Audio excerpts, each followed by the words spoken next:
Welcome to Season 3 of The Short Score, the Team Roping Journal's weekly news update show, where you can find the latest on the sports leaders from the jackpot world of the USTRC and the World Series of Team Roping to the pro rodeo ranks.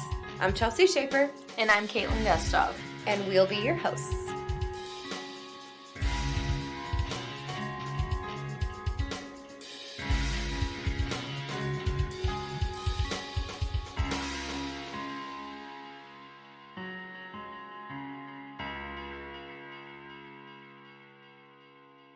Hey, Caitlin.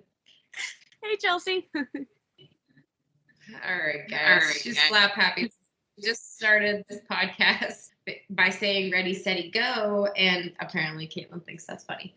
Everybody, thank you all for being back with us on The Short Score. I am so excited that yet again we have all kinds of fun stuff to talk about that's happening in the team roping world, because there has been an explosion of team roping, I would characterize it as. Just over the weekend, too.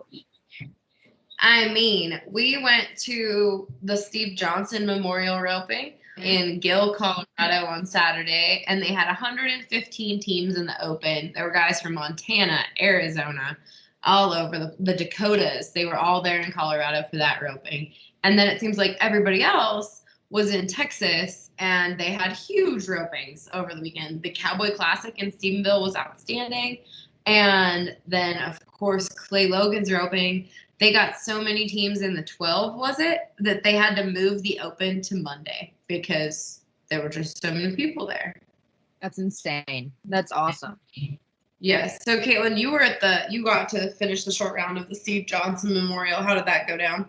Junior D's and Trey Yates won that. I could not tell you the payout, but I know that it was a really good payout for that roping.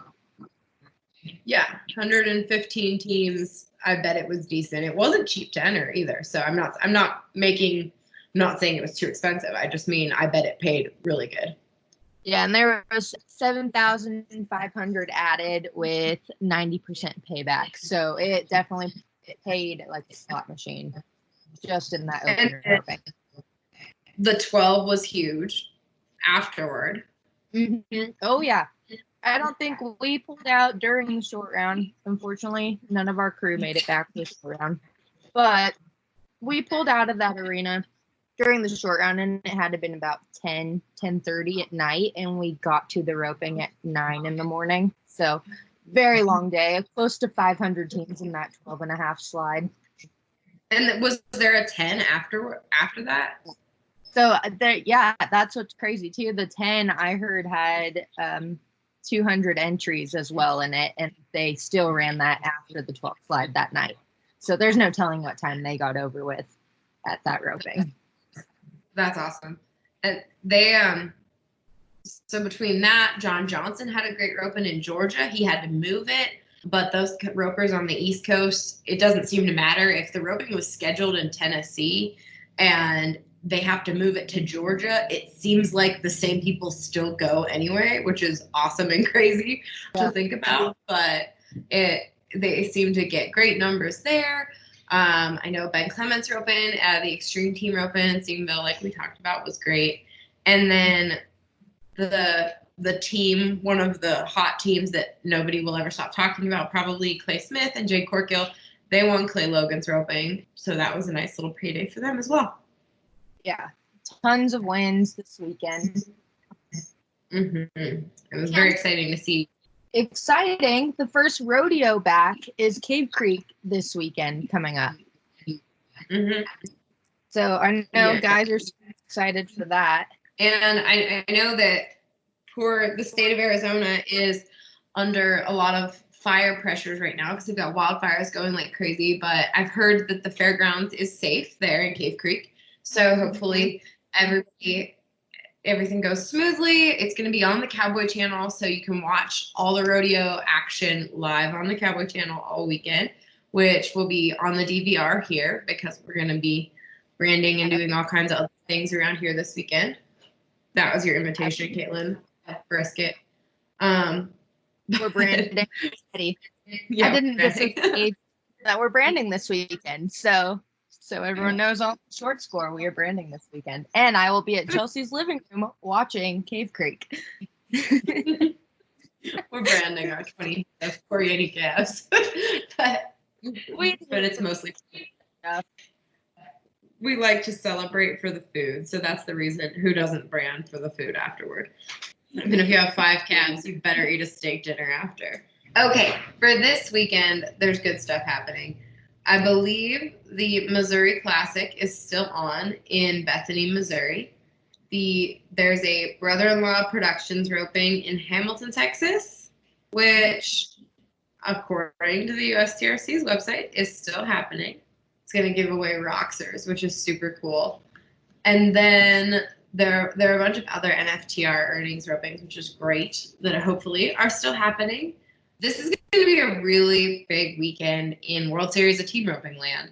There's the huge Matthews Land and Cattle roping and Heartland qualifier in San Antonio, Texas this weekend at the Rose Palace. It's a legendary place to rope. If you don't get the chills when you go to the Rose Palace, even if it's for just the World Series, you're doing it wrong. So Matthews Land and Cattle, always great steers, great crew, awesome production. On the other side of the country, way north, Belfouche, South Dakota, is going to have a World Series Wrangler Team Roping Championships qualifier this weekend, May 22nd, 23rd, and 24th, produced by none other than Travis Tryon. There's going to be an open. There's going to be a 16 slide. Then, of course, there's going to be the traditional World Series qualifiers with lots of prizes. It's going to be a good roping. So you have lots of choices, really, but those are some good ones on the World Series front. Sounds like a good end of your roper. What? Yes. Oh, what? I have to talk about the other big news is that the BFI, the rumors are true, the BFI is moving to the Lazy E Arena in Guthrie, Oklahoma, June 20th to the 24th.